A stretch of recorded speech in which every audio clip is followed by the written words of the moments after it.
ओम शांति। आज की तारीख है 13 सितंबर 2020। अव्यक्त महावाक्य, अव्यक्त बाप दादा रिवाइज कोर्स की मुरली, जिसकी ओरिजिनल डेट है 22 मार्च 1986। मुरली का सार: सुख, शांति और खुशी का आधार। सुख, शांति और खुशी का आधार।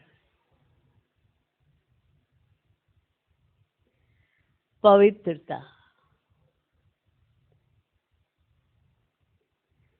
पवित्रता के आधार से ही सुख भी मिलता है, शांति भी अनुभव होती है और खुशी भी रहती है।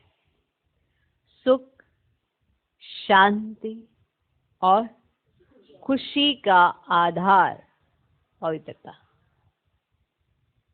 सुख चाहिए, शांति चाहिए, खुशी चाहिए, सबको चाहिए। तो पवित्रता है तो सुख भी है, शांति भी है और खुशी भी है। पवित्रता नहीं है तो ये तीनों चीजें नहीं है। ना सुख है, ना शांति है, ना खुशी है।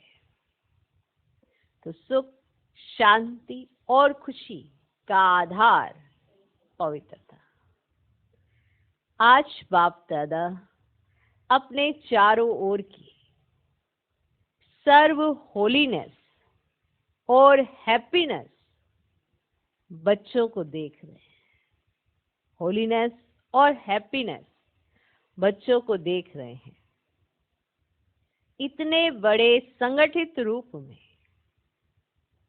ऐसे होली और हैप्पी दोनों विशेषता वाले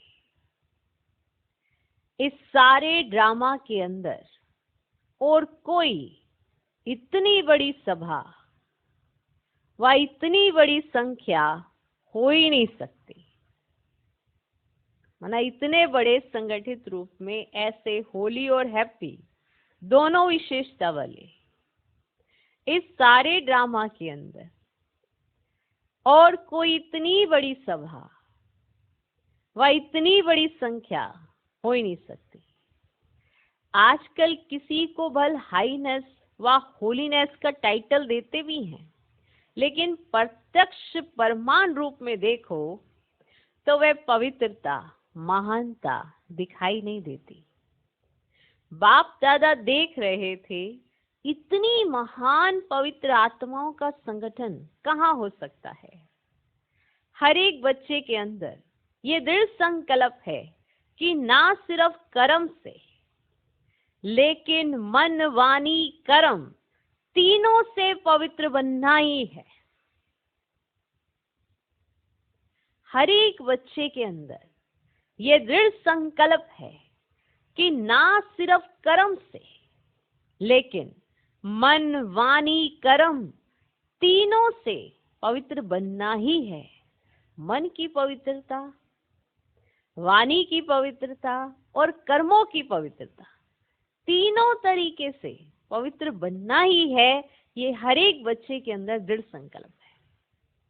तो ये पवित्र बनने का श्रेष्ठ दृढ़ संकल्प और कहाँ भी रह नहीं सकता, अविनाशी हो नहीं सकता, सहज हो नहीं सकता। और आप सभी पवित्रता को धारण करना कितना सहज समझते हो, क्योंकि बाप दादा द्वारा नॉलेज मिली और नॉलेज की शक्ति से जान लिया कि मुझ आत्मा का अनादि और आदि स्वरूप है ही पवित्र।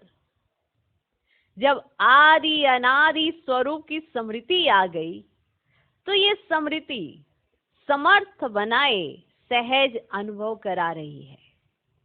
जान लिया कि हमारा वास्तविक स्वरूप पवित्र है, ये संग दोष का स्वरूप अपवित्र है।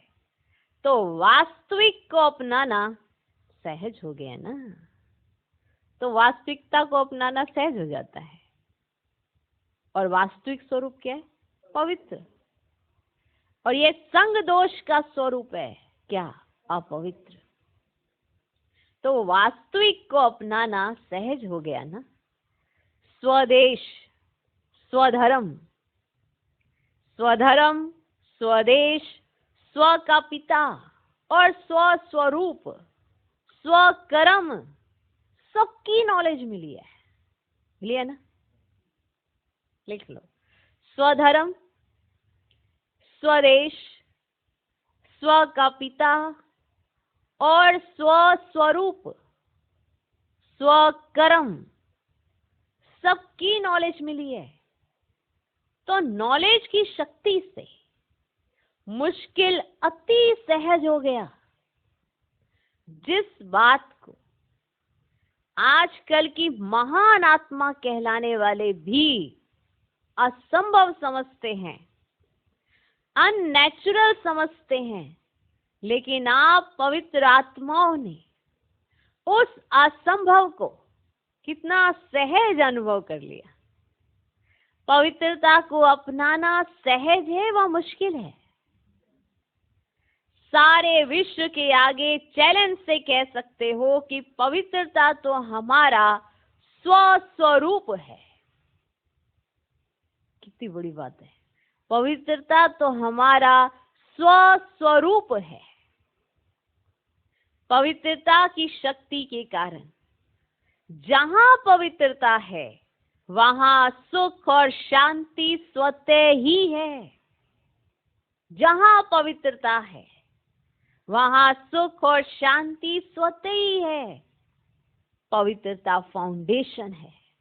पवित्रता को माता कहते हैं और सुख और शांति उनके बच्चे हैं। पवित्रता माता, सुख शांति उनके बच्चे। तो जहां माता वहां बच्चे। तो जहां पवित्रता वहां बच्चे होंगे ही होंगे, माना सुख शांति होगी ही होगी जहां पवित्रता है। पवित्रता को माता कहते हैं और सुख शांति उनके बच्चे हैं। तो जहां पवित्रता है वहां सुख शांति स्वतः ही है। इसलिए हैप्पी भी हो, इसलिए खुश भी रहते हो, कभी उदास हो नहीं सकते, सदा खुश रहने वाले। जहां होली है तो हैप्पी भी जरूर है। पवित्र आत्माओं की निशानी सदा खुशी है। वो सदा खुश रहते हैं। पवित्र आत्मा उनकी निशानी है, सदा खुशी है। तो बाप दादा देख रहे हैं कि कितने निश्चय बुद्धि पावन आत्माएं बैठी हैं। दुनिया वाले सुख शांति के पीछे भाग दौड़ करते हैं, लेकिन सुख शांति का फाउंडेशन ही पवित्रता है। उस फाउंडेशन को नहीं जानते हैं, इसलिए पवित्रता का फाउंडेशन मजबूत ना होने के कारण अल्पकाल के लिए सुख व शांति प्राप्त होती भी है, लेकिन अभी अभी है, अभी अभी नहीं है, क्योंकि फाउंडेशन नहीं है। तो अल्पकाल के लिए अभी अभी है, अभी अभी नहीं है। सदा काल की सुख शांति की प्राप्ति सिवाय पवित्रता के असंभव है। आप लोगों ने फाउंडेशन को अपना लिया है, इसलिए सुख शांति के लिए भाग दौड़ नहीं करनी पड़ती है। क्योंकि आपने फाउंडेशन को अपना लिया है, इसलिए आपको सुख शांति के लिए भाग दौड़ नहीं करनी पड़ती है। सुख शांति पवित्र आत्माओं के पास स्वयं स्वतः ही आती है। कौन? सुख शांति पवित्र आत्माओं के पास स्वयं स्वतः आती है। फाउंडेशन है, आपने धारणा की पवित्रता की, लेकिन पवित्रता की धारणा आपने कर्मों से की कि हम पवित्र रहेंगे, लेकिन मनसा में बहुत तूफान आते हैं तो भी तो सुख शांति नहीं मिलेगी ना। और वाणी में बहुत ऐसे कटाक्ष जैसे, माना एक दूसरे के प्रति कोई स्नेह की भावना नहीं, वाणी बहुत कड़वी है, तो बताओ, तो वाणी में भी पवित्रता नहीं है तो सुख शांति कैसे मिलेगी? तो खुशी कैसे होगी? पवित्रता है तो सुख शांति है, और सुख शांति है तो खुशी है। तो पवित्रता मनसा वाचा कर्मणा तीनों में चाहिए। कर्मणा की पवित्रता के लिए आप साधु सन्यासियों को भी देख सकते हो, लेकिन मनसा वाचा, जिसने मनसा वाचा कर्मणा पवित्रता अपना ली, उसके पास क्या है? सुख शांति है। और जिसके पास सुख शांति है उसके पास खुशी है। तो जहां पवित्रता है वहां स्वतः सुख शांति है। कहना नहीं पड़ता, और ना ही उसको ऐसा कि महसूस करना पड़ेगा, अरे मैं सुखी हूं, मैं सुखी हूं, मैं सुख स्वरूप आत्मा हूं, मैं शांत स्वरूप आत्मा हूं। जब उसका फाउंडेशन ही मजबूत है, मनसा वाचा कर्मणा, उसका फाउंडेशन मजबूत है, इसलिए उसके पास सुख शांति है। और जहां सुख शांति है वहां खुशी है ही। आप लोगों ने फाउंडेशन को अपना लिया है। फाउंडेशन क्या है? पवित्रता। इसलिए सुख शांति के लिए भाग दौड़ नहीं करनी पड़ती है। सुख शांति पवित्र आत्माओं के पास स्वयं स्वतः ही आती है। जैसे बच्चे माँ के पास स्वतः ही जाते हैं ना। अब पवित्रता है माता और सुख शांति कौन है? बच्चे। कितना भी अलग करो फिर भी माँ के पास जरूर जाएंगे। तो जहां पवित्रता माता है वहां सुख शांति बच्चे जाएंगे। तो सुख शांति की माता है पवित्रता। जहां पवित्रता है वहां सुख शांति खुशी स्वतः ही आती है। इसे जरूर चेक करना चाहिए। मनसा वाचा कर्मणा पवित्र है।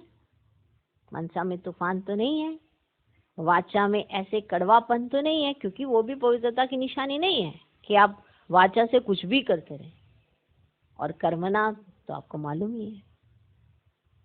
तो पवित्रता फाउंडेशन है, पवित्रता माता है, सुख शांति बच्चे हैं।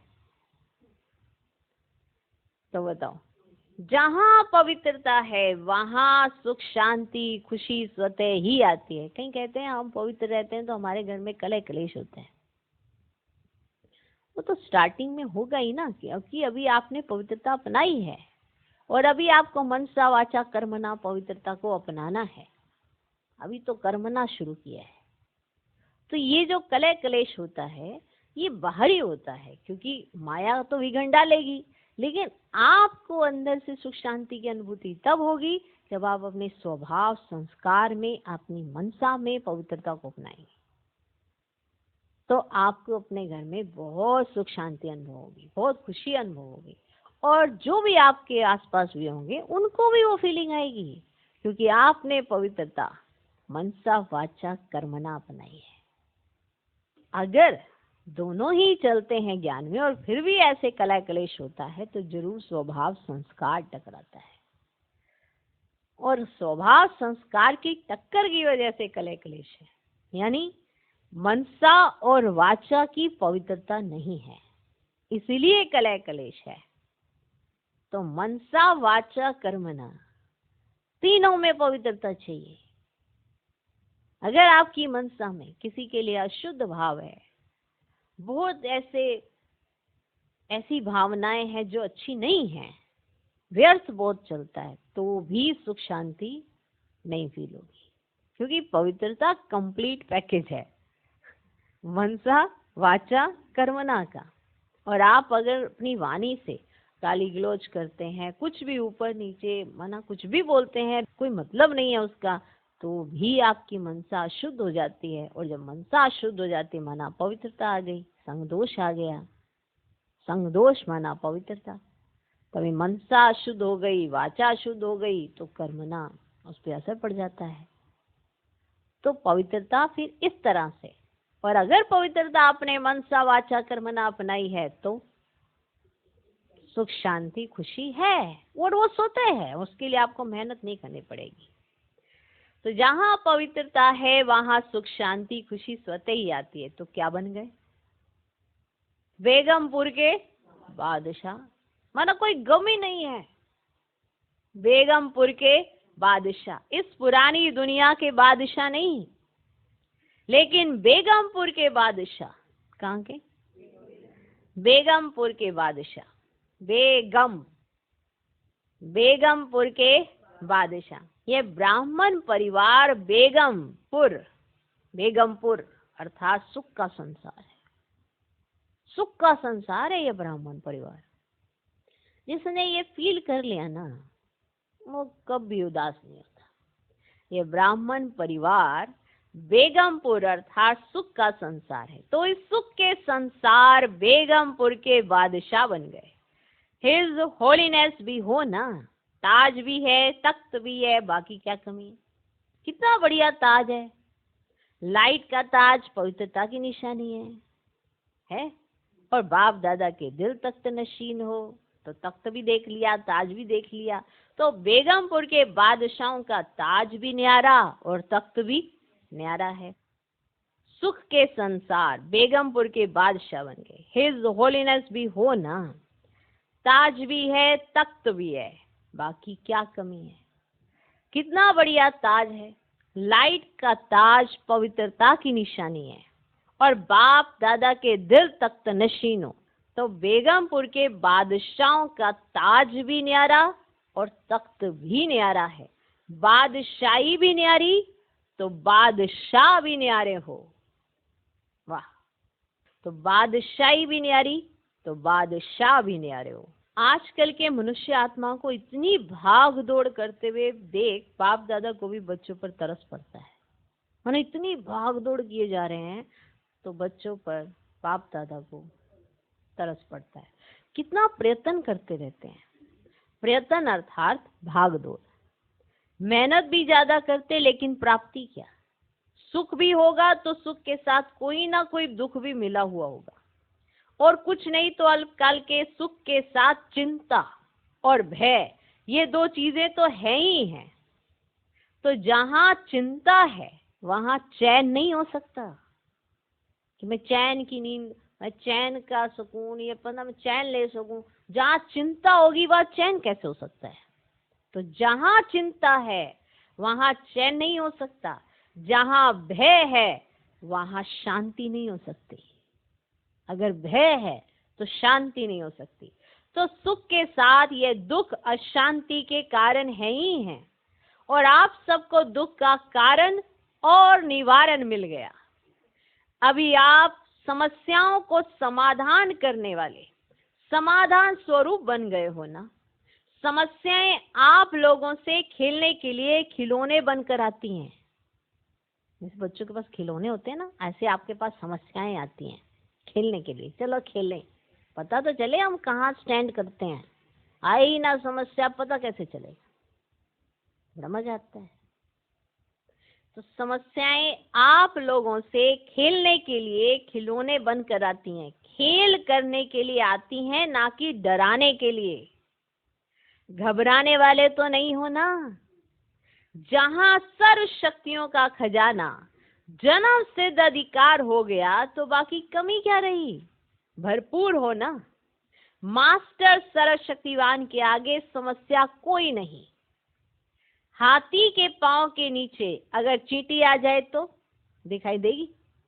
दिखाई देगी। तो ये समस्याएं भी आप महारथियों के आगे चींटी समान है। खेल समझने से खुशी रहती, कितनी भी बड़ी बात छोटी हो जाती है। जैसे आजकल बच्चों को कौन से खेल कराते हैं?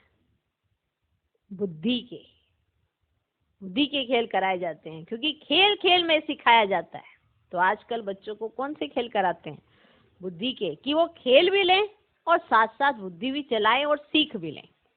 वैसे बच्चों को हिसाब करने दो तो तंग हो जाएंगे, है ना। और लेकिन उनको खिलौनों के साथ आप हिसाब सिखा सकते हो, माना मैथमेटिक्स सिखा सकते हो कि अच्छा इसमें से इतने निकल गए तो ये कितने बचे। तो ऐसे खिलौने देकर उनके साथ ऐसे खेल करते करते उनको हिसाब सिखा देते हो। अगर वैसे हिसाब सिखाओगे तो वो तंग हो जाएंगे, लेकिन खेल की रीति से हिसाब खुशी खुशी करेंगे। तो आप सबके लिए भी समस्या चींटी समान है ना। जहां पवित्रता, सुख, शांति की शक्ति है, ध्यान से सुनना, जहां पवित्रता, सुख, शांति की शक्ति है, वहां स्वप्न में भी दुख, अशांति की लहर आ नहीं सकती। स्वप्न में भी जहां पवित्रता, सुख, शांति की शक्ति है, माना जहां पवित्रता है, सुख, शांति है, ये शक्ति है, वहां स्वप्न में भी दुख, अशांति की लहर आ नहीं सकती। शक्तिशाली आत्माओं के आगे ये दुख और अशांति हिम्मत नहीं रख सकती आगे आने की। पवित्र आत्माएं सदा हर्षित रहने वाली आत्माएं हैं, ये सदा स्मृति में रखो। अनेक प्रकार की उलझनों से, भटकने से, दुख, अशांति की जाल से निकल आए, क्योंकि सिर्फ एक दुख नहीं आता है, लेकिन एक दुख भी वंशावली के साथ आता है, कि सिर्फ एक ही बात पर दुखी नहीं होते, फिर उसकी वंशावली बन जाती है। ऐसा हुआ, वैसा हुआ, इसने ऐसा, उसने वैसा, बड़ी सारी वंशावली होती है। और फिर दुख के साथ साथ फिर उदासी, दिल शिकस्ती, बड़े सारे उसके किरदार हैं, पुरुषार्थहीन वंशावली भी साथ आ जाती है। तो उस जाल से निकल आए, ऐसे अपने को भाग्यवान समझते हो ना। चलो, आज ऑस्ट्रेलिया वाले बैठे हैं। ऑस्ट्रेलिया वालों की बाप दादा सदा ही तपस्या और महादानीपन की विशेषता वर्णन करते हैं। तपस्या और महादानीपन की विशेषता, सदा सेवा के लगन की तपस्या अनेक आत्माओं को और आप तपस्वी आत्माओं को फल दे रही है। धरनी के परमान विधि और वृद्धि दोनों को देख बाप दादा एक्स्ट्रा खुश हैं। ऑस्ट्रेलिया है ही एक्स्ट्रा ऑर्डिनरी। त्याग की भावना सेवा के लिए सभी में बहुत जल्दी आती है, इसीलिए तो इतने सेंटर्स खोले हैं। जैसे हमको भाग्य मिला है, ऐसे औरों का भाग्य बनाना है, ऐसा उनको संकल्प रहता है। दृढ़ संकल्प करना यह तपस्या है। तो त्याग और तपस्या की विधि से वृद्धि को प्राप्त कर रहे हैं। सेवा भाव अनेक हद के भाव समाप्त कर देता है। सेवा भाव अनेक हद के भाव समाप्त कर देता है। यही त्याग और तपस्या सफलता का आधार बना है, समझा। संगठन की शक्ति है। एक ने कहा और दूसरे ने किया, एक ने कहा और दूसरे ने किया। ऐसे ने एक ने कहा और दूसरा कहे, यह तो हो नहीं सकता। इसमें संगठन टूटता है। एक ने कहा, दूसरे ने उमंग से सहयोगी बन प्रैक्टिकल में लाया। यह है संगठन की शक्ति। क्या होता है, जैसे हम बड़े होते जाते हैं ना, हमें लगता है हमें समझ बड़ी अच्छी आ गई है। जब स्टार्टिंग में आते हैं ना, तो हमको लगता है सबको सहयोग देना है और जो जैसा कहे वैसा करना है, तो हम बहुत कुछ सीखते जाते हैं।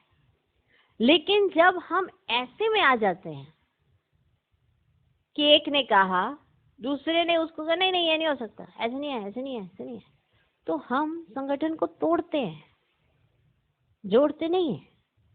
वहां पे जोड़ नहीं होता, वहां टूटता है। क्योंकि वहां पे आपको लगता है कि आप समझदार हो रहे हो, लेकिन वहां समझदार नहीं, आप पीछे जा रहे हो।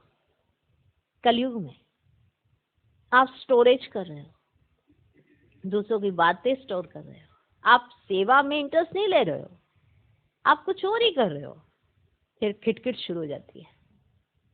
ये ऐसा कहता है, वो वैसा कहता है, इसने ये किया है, इसने वो किया है, उसने ये किया है, इसने ये किया है। लेकिन श्रीमत का जहाँ उल्लंघन होता है, वहां ही खिटपिट शुरू हो जाती है। आज नहीं तो कल हो जाएगी, कल नहीं तो परसों हो जाएगी, लेकिन खिटपिट होगी जरूर। क्योंकि आपकी सुख शांति जाने वाली है। क्योंकि पवित्रता, मनसा वाचा में पवित्रता भंग हो रही है। कुछ ना कुछ अंदर द्वेष आ रहा है। तो एक ने कहा, दूसरे ने उमंग से सहयोगी बन प्रैक्टिकल में लाया। यह है संगठन की शक्ति। पांडवों का भी संगठन है, कभी तू मैं नहीं, कभी तू मैं नहीं। बस बाबा बाबा कहा तो सब बातें समाप्त हो जाती है। खिटखिट होती ही है, तू मैं मेरा तेरा में।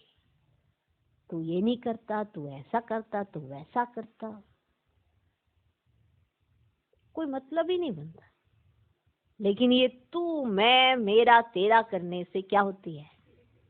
खिटखिट। बाप को सामने रखेंगे तो कोई भी समस्या आ नहीं सकती, और सदा निर्विघ्न आत्माएं तीव्र पुरुषार्थ से उड़ती कला का अनुभव करती है। बहुत काल की निर्विघ्न स्थिति मजबूत स्थिति होती है। ये पॉइंट याद रखना। बहुत काल की निर्विघ्न स्थिति, ये नहीं विघ्न आया नहीं, लेकिन जब भी विघ्न आया तो आपने जीत पाई, उसे कहते हैं निर्विघ्न स्थिति। बहुत काल की निर्विघ्न स्थिति मजबूत स्थिति होती है। बार बार विघ्नों के वश जो होते, उन्हों का फाउंडेशन कच्चा हो जाता है। माना विघ्न आया, वो वश हो गए, परवश हो गए विघ्न के, उनकी बुद्धि खराब हो गई, यानी कि वो वश हो गए और अब उनका फाउंडेशन कच्चा हो रहा है। बार बार हर विघ्न, जो भी विघ्न आता है वो कमजोर होते जाएंगे। विघ्न नहीं आता ये नहीं कह रहे हैं, विघ्न आता और निर्विघ्न बनते वो मजबूत होते। लेकिन जो बार बार विघ्नों के वश जो होते, उनों का फाउंडेशन कच्चा हो जाता है। और बहुत काल की निर्विघ्न आत्माएं फाउंडेशन पक्का होने के कारण स्वयं भी शक्तिशाली, दूसरों को भी शक्तिशाली बनाती है। बहुत बार उनके ऊपर जब भी विघ्न आया, उन्होंने निर्विघ्न स्थिति बनाई। तो बहुत बार ऐसी निर्विघ्न स्थिति बनाने से वो स्वयं भी शक्तिशाली होती हैं और दूसरों को भी शक्तिशाली बनाती हैं। कोई भी चीज टूटी हुई को जोड़ने से वह कमजोर हो जाती है। माना बार बार टूटे, बार बार टूटे, फिर जुड़े, फिर टूटे, फिर जुड़े, फिर टूटे, फिर जुड़े, तो वो जो एक मजबूती होनी चाहिए वो कमजोर हो जाती है। बहुत काल की शक्तिशाली आत्मा, निर्विघ्न आत्मा अंत में भी निर्विघ्न बन पास विद ऑनर बन जाती है या फर्स्ट डिवीजन में आ जाती है, क्योंकि जब भी उस पर विघ्न आया वो निर्विघ्न ही रही, उसने उस पर जीत पाई। फिर कहेंगे विघ्न नहीं आता, ये निर्विघ्न चीज नहीं होती है। जब भी विघ्न आता, लेकिन वो दैवी गुणों को धारण करके ही उस विघ्न को पार करती है आत्मा, अवगुणों के साथ नहीं। उसे कहते हैं बहुत काल की शक्तिशाली आत्मा, निर्विघ्न आत्मा अंत में भी निर्विघ्न बन पास विद ऑनर बन जाती है या फर्स्ट डिवीजन में आ जाती है। तो सदा यही लक्ष्य रखो कि बहुत काल की निर्विघ्न स्थिति का अनुभव अवश्य करना है। ऐसे नहीं समझो विघ्न आया मिट तो गया ना। कई बार ऐसे कहते हैं ना, अच्छा चलो आया था विघ्न, खत्म तो हो गया ना, कोई हर्जा नहीं। लेकिन बार बार विघ्न आना और मिटाना, इसमें टाइम वेस्ट हो जाता है। माने एक ही विघ्न, क्योंकि आप समझने की कोशिश नहीं कर रहे हैं, एक ही विघ्न बार बार आपके सामने आ रहा है, इसका मतलब आप समझना नहीं चाह रहे हैं और अब आप कितना टूट रहे हैं। तो कई कहते हैं ना कि चलो विघ्न आया मिट तो गया ना, ऐसे कहते हैं मिट तो गया ना, कोई हर्जा नहीं। लेकिन बार बार विघ्न आना और मिटाना, इसमें मेहनत, इसमें टाइम वेस्ट जाता है। माना एक ही तरह का पेपर आपके सामने कितनी बार आएगा, इसका मतलब पहली बार में ही आपने उस पेपर से शिक्षा नहीं ली थी, तभी तो वो बारंबार रिपीट हुए जा रहा है, हर बार वही आता है। तो टाइम वेस्ट हो जाता है, एनर्जी वेस्ट हो जाती है। वह टाइम और एनर्जी सेवा में लगाओ तो एक का पदम जमा हो जाएगा। जब मालूम है कि ऐसा है तो उसको सेवा में लगा लो, तो एक का पदम जमा। मालूम है कि ये आत्मा इस तरह का ही करेगी, फिर भी उसी से उलझना जाके, तो आप वही चीज अपना समय ना उलझो किसी के बीच में जाके, आप अपना समय वहीं पर अपना कहाँ लगा लो, सेवा में लगा लो। इसी के द्वारा आपके सामने यही वाला देह अभिमान वाला यही वाला विघन आता है, तो क्यों क्रिएट होने देते हो उस विघन को बार बार? शिक्षा ले लो ना कि यहाँ पे मेरा देह अभिमान जागृत हो जाता है, यानी मुझे मेहनत करनी है अपने ऊपर, तो वह टाइम और एनर्जी सेवा में लगाओ तो एक का पदम जमा हो जाएगा। इसलिए बहुत काल की निर्विघन आत्माएं विघन विनाशक रूप से पूजी जाती हैं, क्योंकि उन्होंने जब भी विघन आया और निर्विघन स्थिति से जीत पाई। ये नहीं कि विघन आया, हाय तौबा 2-4 दिन मचाई और फिर सोचेंगे हमने जीत पाई। ये कौन सी जीत थी? जीत वो कि विघन आया, आपने भांप लिया और सेकंड में अपना स्वरूप धारण कर लिया, लेकिन उस विघन ने आपके ऊपर असर नहीं दिखाया, उसे कहते हैं। ये नहीं 4 दिन लगा दिए उसी चीज को दिमाग से निकालने के लिए, तो ये नहीं सोचो कि आपकी जीत हो गई है, वो हार हुई है। यही तो अभ्यास बाबा कहते हैं ना कि सेकंड में आपका अभ्यास होना चाहिए, तुरंत अपने आप को वापस उस स्थिति में स्थित करने के लिए। तो निर्विघन का आप पहले अर्थ समझ लीजिए, फिर उसको चेकिंग कीजिए, फिर आपको पता चलेगा हमारी वो अवस्था है या नहीं है, या हम संगठन में वो रोल अदा कर रहे हैं, क्या हम सहयोग दे रहे हैं, या हम संगठन में शक्ति का रोल अदा कर रहे हैं, शक्ति बना रहे हैं या विघन डाल रहे हैं। ये जरूर चेक करना चाहिए।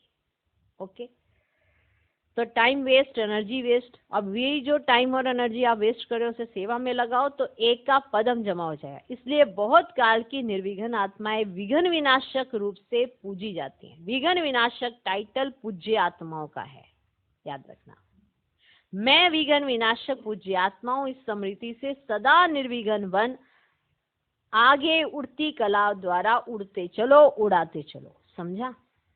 अपने विघन विनाश तो किए, लेकिन औरों के लिए विघन विनाशक बनना है कि आपकी वजह से दूसरे के संकल्प नहीं चलने चाहिए और आपकी वजह से दूसरे का भी विघन खत्म हो जाना चाहिए। ये नहीं होना चाहिए कि आपकी वजह से दूसरे के उसमें विघन पड़ गया, ऐसा नहीं बनना है। तो विघन डालना या विघन विनाशक बनना या अपने विघन दूर करना, इसकी जरूर चेकिंग क्या करो। समझे कि आप अपने विघन दूर करते हो या दूसरों के लिए भी विघन विनाशक हो, कि अगर कोई विघन में है तो उसे कैसे विनाश करते हो। ओके, इसीलिए बहुत काल की निर्विघन आत्माएं विघन विनाशक रूप से पूजी जाती है। विघन विनाशक टाइटल पूज्य आत्माओं का है। मैं विघन विनाशक पूज्य आत्मा हूं, इस स्मृति से सदा निर्विघन बन आगे उड़ती कला द्वारा उड़ते चलो, उड़ाते चलो। समझा? अपने विघन विनाश तो किए, लेकिन औरों के लिए विघन विनाशक बनना है। देखो, आप लोगों को निमित्त आत्मा भी ऐसी मिली है। माना ऑस्ट्रेलिया के निमित्त निर्मला दीदी, अभी जो ज्ञान सरोवर में है, निर्मला डॉक्टर, जो शुरू से लेकर किसी भी विघन में नहीं आई, सदा न्यारी और प्यारी रही है। थोड़ा सा स्ट्रिक्ट रहती, यह भी जरूरी है। अगर ऐसी स्ट्रिक्ट टीचर नहीं मिलती तो इतनी वृद्धि नहीं होती। यह आवश्यक भी होता है। जैसे कड़वी दवाई बीमारी के लिए जरूरी होती है ना, तो ड्रामा अनुसार निमित्त आत्माओं का भी संग तो लगता ही है। और जैसे स्वयं आने से ही सेवा के निमित्त बन गई, जैसे वो समर्पित हुए तो सेवा के निमित्त बन गए, तो ऑस्ट्रेलिया में भी आने से ही सेंटर खोलने की सेवा में लग जाते हैं। है ना? तो ऑस्ट्रेलिया वाले भी जैसे ही आते हैं तो सेंटर खोलने की सेवा में लग जाते हैं। ये त्याग की भावना का वाइब्रेशन सारी ऑस्ट्रेलिया और जो भी संपर्क वाले स्थान हैं उनमें उसी रूप से वृद्धि हो रही है। तपस्या और त्याग जिसमें है वही श्रेष्ठ आत्मा है। तीव्र पुरुषार्थी तो सभी आत्माएं हैं, लेकिन पुरुषार्थी होते हुए भी विशेषताएं अपना प्रभाव जरूर डालती है। पुरुषार्थी तो सभी हैं, लेकिन पुरुषार्थी होते हुए भी विशेषताएं अपना प्रभाव जरूर डालती हैं। संपन्न तो अभी सब बन रहे हैं ना। तो माना जैसे निर्मला दीदी की ये विशेषता है कि वो जैसे आए और सेवा में लग गए, इसी तरह से ऑस्ट्रेलिया निवासी जो है वो भी जैसे आते हैं सेंटर खोलते हैं, है ना। कैसे विशेषता कार्य कर रही है, तो बाबा वो महिमा गा रहे हैं, समझे। तो संपन्न तो सभी अभी बन रहे हैं ना। संपन्न बन गए यह सर्टिफिकेट किसको भी मिला नहीं है, माना हम सब संपन्न बन गए ये सर्टिफिकेट किसको भी मिला नहीं है, लेकिन संपन्नता के समीप पहुंच गए हैं।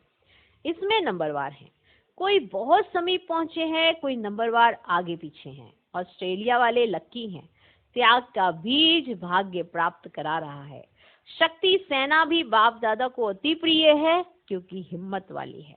जहां हिम्मत है वहां बाप दादा की मदद सदा ही साथ है। सदा संतुष्ट रहने वाले हो ना, हो ना। संतुष्टता सफलता का आधार है। आप सब संतुष्ट आत्माएं हो तो सफलता आपका जन्म सिद्ध अधिकार है, समझा। तो ऑस्ट्रेलिया वाले नियरेस्ट और डियरेस्ट है, इसलिए एक्स्ट्रा हुज्जत है, एक्स्ट्रा हुज्जत है। अच्छा, मीठे मीठे सिकिलधे बच्चों प्रति माता पिता बाप दादा का याद प्यार और गुड मॉर्निंग। रूहानी बाप की रूहानी बच्चों को नमस्ते। हम रूहानी बच्चों की भी रूहानी बाप दादा को नमस्ते नमस्ते नमस्ते। Good morning good morning good morning. अव्यक्त मुरलियों से चुने हुए महावाक्य जो प्रश्न उत्तर के रूप में है, माना प्रश्न में पूछे गए हैं उसका उत्तर दिया गया। पहला प्रश्न है, शक्ति सेना का नाम सारे विश्व में कब बाला होगा? शक्ति सेना का नाम सारे विश्व में कब बाला होगा?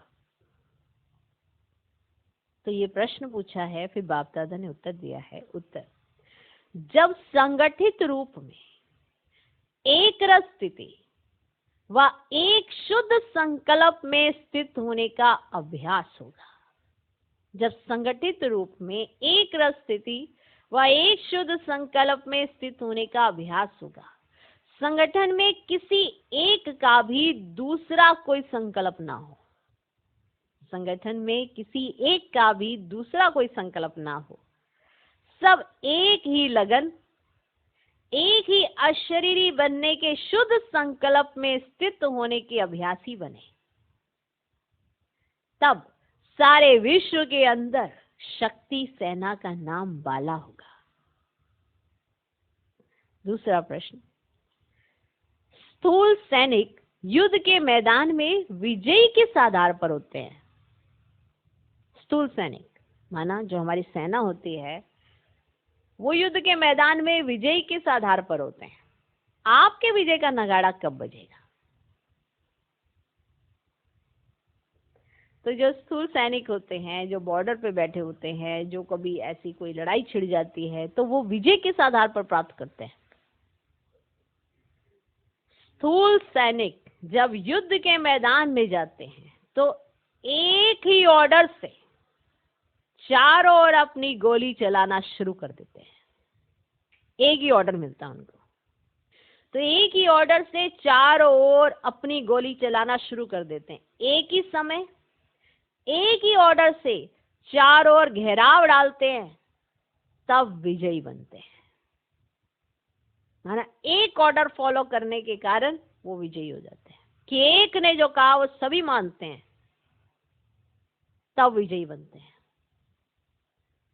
ऐसे ही रूहानी सेना संगठित रूप में एक ही इशारे से और एक ही सेकंड में सभी एक रस स्थिति में स्थित हो जाओ। जब सारे एक रस स्थिति में स्थित हो जाएंगे तब ही विजय का नगाड़ा बजेगा। तीसरा प्रश्न, बाप के किस ऑर्डर को प्रैक्टिकल में लाने के लिए एवर रेडी बनो तो यह कलयुगी पर्वत उठ जाएगा। तो वो कौन सा ऑर्डर होगा जिसको पालन करने के लिए आप एवर रेडी बनो तो ये कलयुगी पर्वत उठ जाएगा? उत्तर, बाप यही ऑर्डर करेंगे कि एक सेकंड में सभी एक रस स्थिति में स्थित हो जाओ। जब सभी के सर्व संकल्प एक संकल्प में समा जाएंगे तब यह कलयुगी पर्वत उठेगा। वह एक सेकंड सदा काल का सेकंड होता है कि उस एक सेकंड में आपने सबने एक संकल्प कर लिया। ऐसे नहीं कि एक सेकंड स्थित हो फिर नीचे आ जाओ। समझे? अगला प्रश्न, हर एक ब्राह्मण बच्चे की जवाबदारी कौन सी है?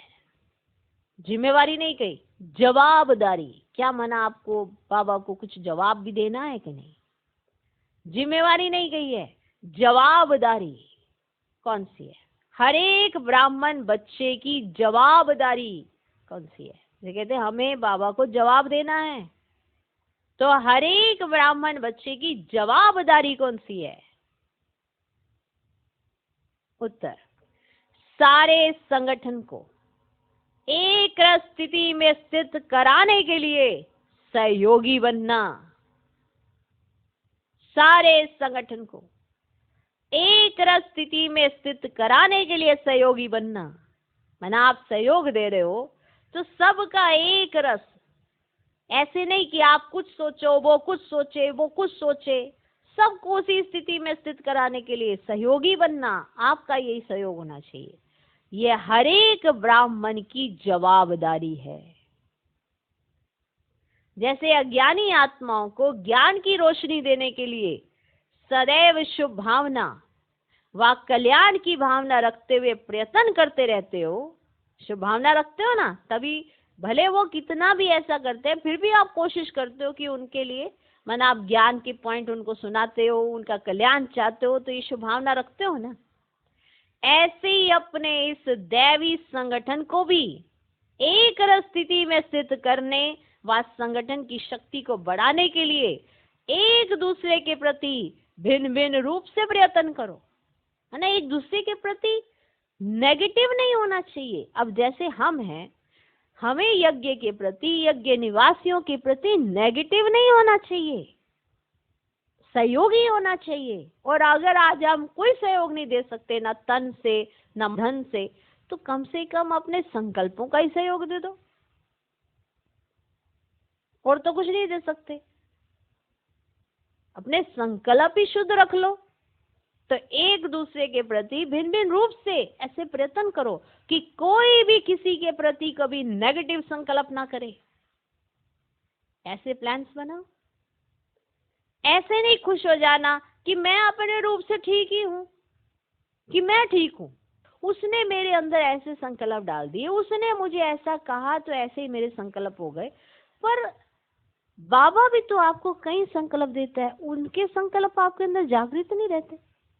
जब कोई व्यक्ति विशेष आपको कोई नेगेटिव संकल्प दे देता है, इसका मतलब नेगेटिव का स्टोरेज ज्यादा है, इसीलिए तो किसी के नेगेटिव संकल्पों का आपके अंदर प्रभाव ज्यादा हो जाता है। बाबा तो आपको रोज सुबह सुबह इतनी देर तक पॉजिटिव संकल्प देता है, इतनी मुरली चलती है, सारी पॉजिटिव संकल्पों से भरी रहती है, सारा समर्थ का वो है, वो नहीं असर करता। अगर किसी नेगेटिव ने कुछ ऐसा नेगेटिव शब्द कह दिया, और जब कभी गलती हो जाती है तो हम कहते किसी ने हमको ऐसा कहा ना इसलिए गलती हो गई, पर गलती तो अपने से हुई है ना, ये भी तो स्वीकार करना है, नहीं?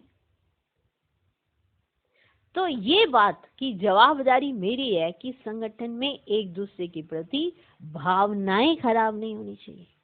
जैसे अज्ञानियों के लिए आप मेहनत करते हो, शुभ भावना शुभ कामना रखते हो, तो अपने दैवी परिवार के लिए ये भी तो प्रयास होना चाहिए। ये क्या एक दूसरे के मन में एक दूसरे के प्रति नेगेटिव व्यर्थ,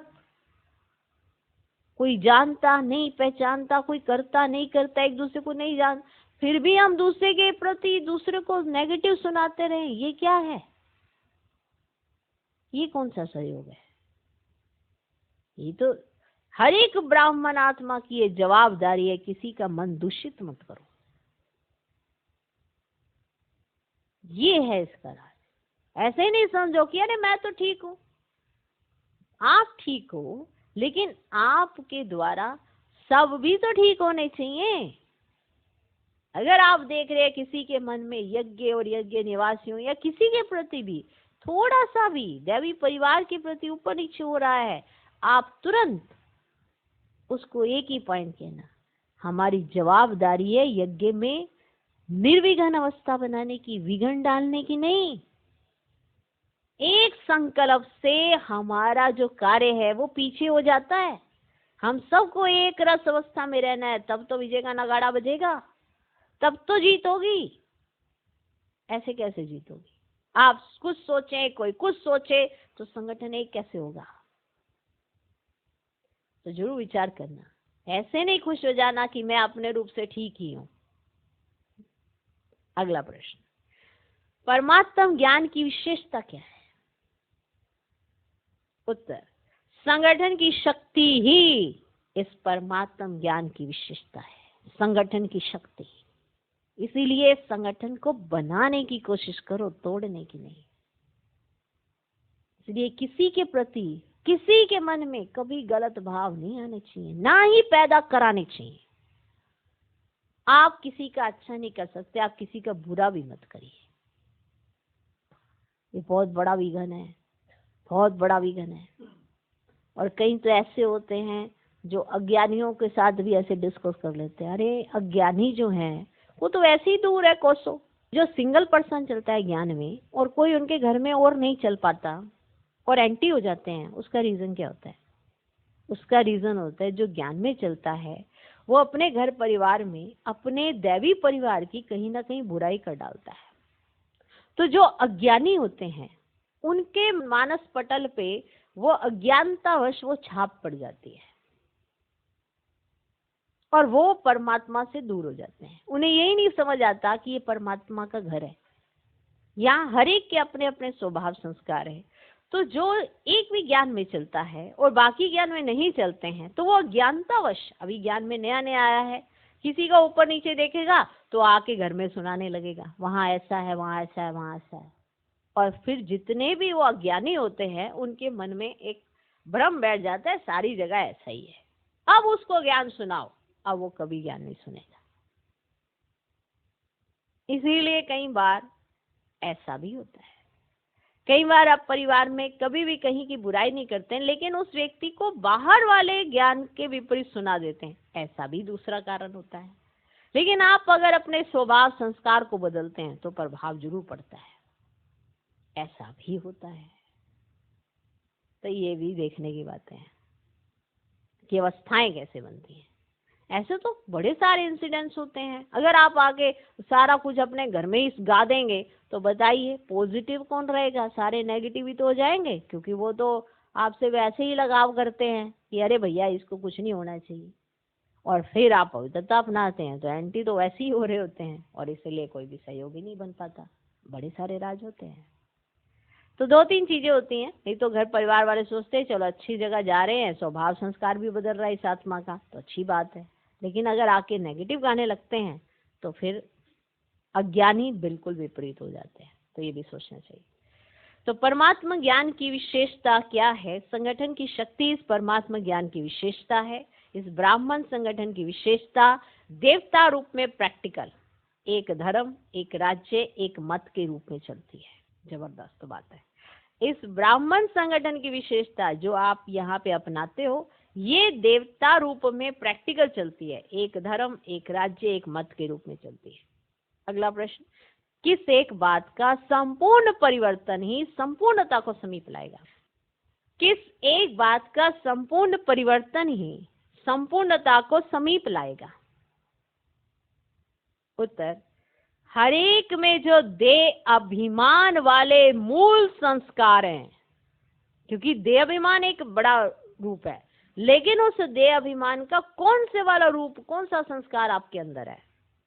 देह अभिमान वाले मूल संस्कार हैं जिसको आप लोग नेचर कहते हो, नेचर कहते हो। वह संस्कार अंश मात्र में भी ना रहें। अपने इन संस्कारों को परिवर्तन कर बाप दादा के संस्कारों को धारण करना, ये बहुत बहुत विशेष बात है। कि वो संस्कार जो नेचर जिसे कहते हो, वे संस्कार अंश मात्र भी ना रहे, अपने इन संस्कारों को परिवर्तन कर बाप दादा के संस्कारों को धारण करना, यही लास्ट पुरुषार्थ है। इसको तो बड़े बड़े शब्दों में लिख लो, बाप दादा के संस्कारों को धारण करना है। बाप दादा के संस्कारों को धारण करना, यही लास्ट पुरुषार्थ है। अगला प्रश्न, बाप दादा की प्रत्यक्षता किस आधार पर होगी? अब ये बहुत विशेष पॉइंट है। आपको देखकर किसी को ये लगने लगे कि अगर ये ऐसा है, माना भगवान ऐसा है तभी ये ऐसा है, ऐसे दिखाई देने लगे। आप में भगवान के संस्कार नजर आने लगे, उससे कहते हैं प्रत्यक्षता। तो उत्तर है, जब एक एक में बाप दादा के संस्कार दिखाई देंगे, बाप दादा के संस्कारों को कॉपी कर उनके समान बनो, तो समय और शक्तियां बच जाएंगी और सारे विश्व में बाप दादा को सहज प्रत्यक्ष कर सकेंगे। भक्ति मार्ग में तो सिर्फ कहावत है कि जिधर देखते हैं उधर तू ही तू है, लेकिन यहाँ प्रैक्टिकल में जहां देखें, जिसको देखें, वहां बाप दादा के संस्कार ही दिखाई दें। आपसे बाप दादा के संस्कार दिखाई दें। आज का वरदान, रोब के अंश का भी त्याग करने वाले स्वमानधारी पुण्य आत्मा भव। रोब के अंश का भी त्याग करने वाले स्वमानधारी पुण्य आत्मा भव। स्वमानधारी बच्चे सभी को मान देने वाले दाता होते हैं। रोब के अंश का भी त्याग करने वाले स्वमानधारी पुण्य आत्मा भव। स्वमानधारी बच्चे सभी को मान देने वाले दाता होते हैं। दाता अर्थात रहमदिल। उनमें कभी किसी भी आत्मा के प्रति संकल्प मात्र भी रोब नहीं रहता। ये ऐसा क्यों, ऐसा नहीं करना चाहिए, होना नहीं चाहिए, ज्ञान ये कहता है क्या, यह भी सूक्ष्म रोब का अंश है। लेकिन स्वमानधारी पुण्य आत्माएं गिरे हुए को उठाएंगी, सहयोगी बनाएंगी। वे कभी ये संकल्प भी नहीं कर सकती कि यह तो अपने कर्मों का फल भोग रहे हैं, करेंगे तो जरूर पाएंगे, इन्हें गिरना ही चाहिए, ऐसे भाव नहीं रख सकती स्वमानधारी आत्माएं। ऐसे संकल्प आप बच्चों के नहीं हो सकते। इसलिए कहा जाता है, कहते हैं कि जब सबने अपने कर्मों का ही भुगतना है तो उन्हें साकाश क्यों देने? अरे हम कौन से बच्चे हैं? हमारे सामने अगर किसी का हिसाब किताब आ गया, इसका मतलब उसको उसके कर्मों का फल तो जो भी है, लेकिन हमारे द्वारा तो उसको उसका फल भी तो मिलना चाहिए। उसको सजा मिल रही है, लेकिन अगर उसने परमात्मा को याद किया है, हम अभी चैतन्यता में हैं, नीचे हैं, और हम सभी आत्माओं को मालूम है कि कोई तकलीफ में है, तो हम उसे साकाश देते हैं। किसी लिए? ताकत देने के लिए, शक्ति देने के लिए, उसको शक्ति की अनुभूति हो। लेकिन कहीं कहेंगे कि अरे उसका कर्म है ना, उसके कर्म तो उसको भुगतने ही है, तो हमने साकाश क्यों देनी? लेकिन अगर उसकी इंफॉर्मेशन हम तक आ गई, इसका मतलब उसने अपनी गुहार परमात्मा तक लगा ली है, तभी तो चैतन्य देवताओं तक पहुंच गई है। और अब चैतन्य देवताओं का कार्य है कि सूक्ष्म होने साकाश देना। तभी तक तो आप तक आई है, नहीं तो आप तक भी क्यों पहुंचती? वैसे है बड़ी जबरदस्त बात, को साकार दे के उसको ताकत देकर आओ। कहीं कहते हैं ना कि आप क्यों दे रहे हो, जब उसने अपने कर्मों का ही भुगतना है। तो अरे उसने भगवान से पुकार कर लिया ना, उसको सजा तो मिल ही रही है, लेकिन अब हमारा रोड शुरू होता है, क्योंकि उसने बाबा को याद कर लिया है, परमात्मा को याद कर लिया, तब उसका हिसाब किताब हमारे सामने आया है। तो ऐसे नहीं हम कह सकते कि अरे उसका तो अपना हिसाब किताब है, हमें क्या करना है उसको सकाश देके। कितना बड़ा राज है, नहीं कि इसे तो गिरना ही चाहिए, इसका तो ऐसे ही होना चाहिए। लेकिन अगर हमारे तक आ गई इन्फॉर्मेशन, तो हमारा क्या रोल है? उसको सकाश देना, उस पर रहम की भावना रखना, दाता बनकर उसको देना। क्लियर? अच्छा, आज का स्लोगन, संतुष्टता और प्रसन्नता की विशेषता ही उड़ती कला का अनुभव कराती है। संतुष्टता और प्रसन्नता की विशेषता, जिसके पास संतुष्टता की विशेषता है, प्रसन्नता की विशेषता है, तो वो उड़ती कला का अनुभव कराती है। ओम शांति।